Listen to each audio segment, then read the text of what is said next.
the brain and how it affects early language and literacy.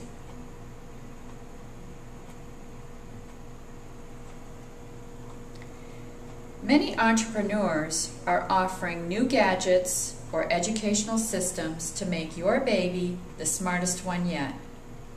How do we decide which is important and which is just a gimmick?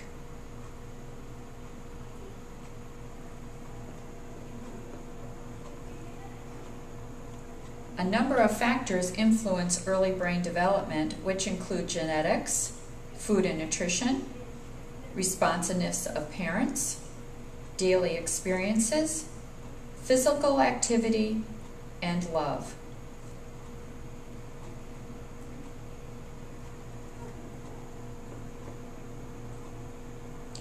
Early experiences impact the development of the brain and affect the specific way in which the circuits or pathways of the brain become wired.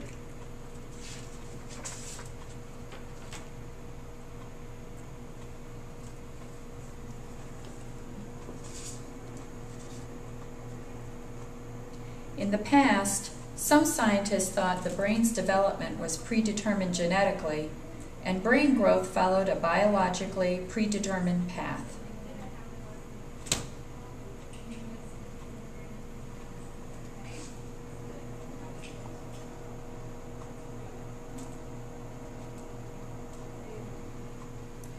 The increase in synaptic density in a child's brain is seen here.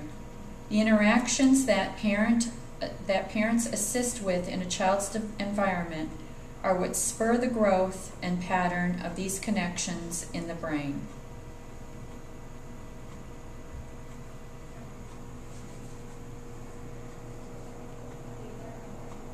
Every neuron has an axon. The axon is an output fiber that sends impulses to other neurons. Each neuron also has many dendrites, short hair-like input fibers that receive impulses from other neurons. In this way, neurons are perfectly constructed to form connections.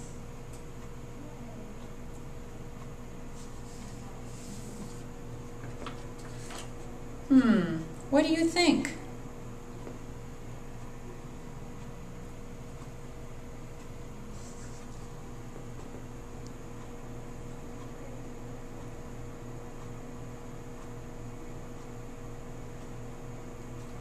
Learning continues throughout life.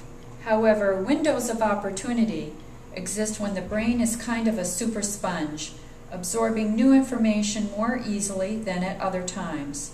This is true especially in the first 3 years of life.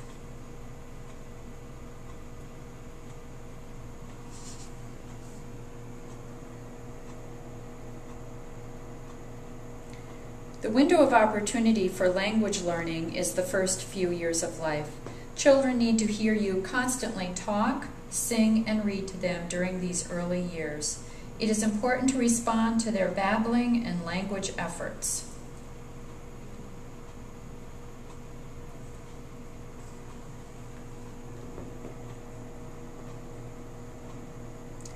Children raised in environmentally deprived environments experience fewer sounds, colors, pictures, interactions, and sights. Their brains are smaller than those of children who grew up in stimulating, rich environments within meaningful relationships.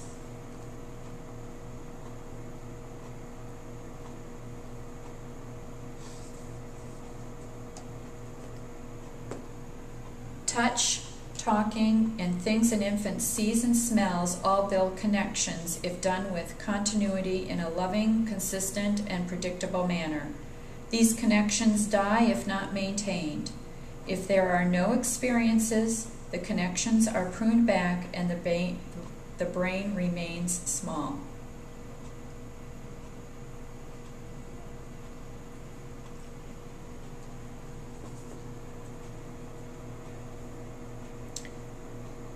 Here is a list of day-to-day care to help ensure brain development.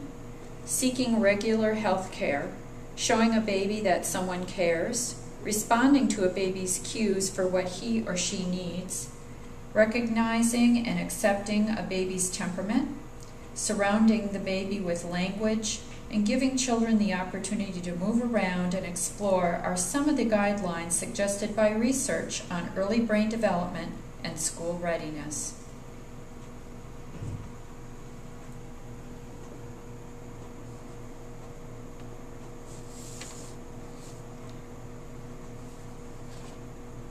Continuing with this list is teaching children about their feelings and how to cope, creating routines and rituals for mealtime and bedtime, communicating frequently with child care providers, limiting television watching, and lastly, learning to cope with stressors so a parent can teach the child how to cope.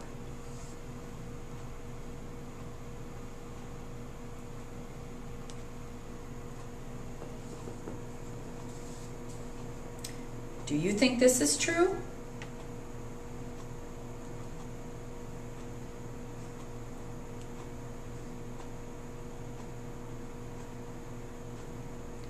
Like constructing a house, brains are built upon a strong foundation.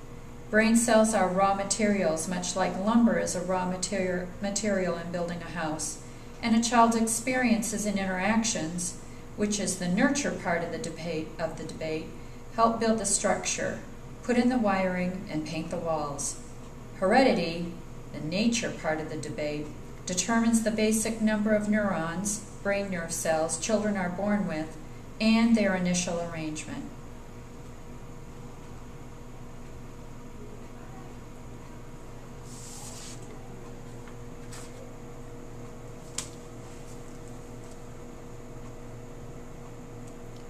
Babies are born interested in listening to human voices and the tendency to produce babbling sounds.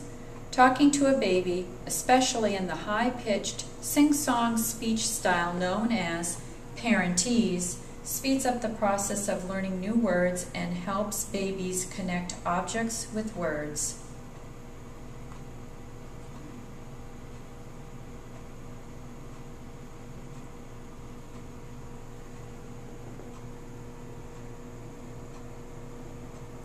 I bet you know the answer to this one.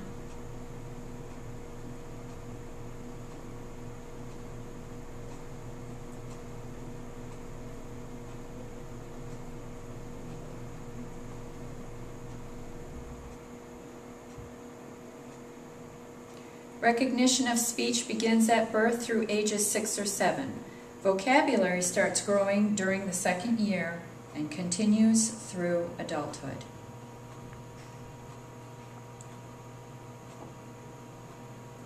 The end.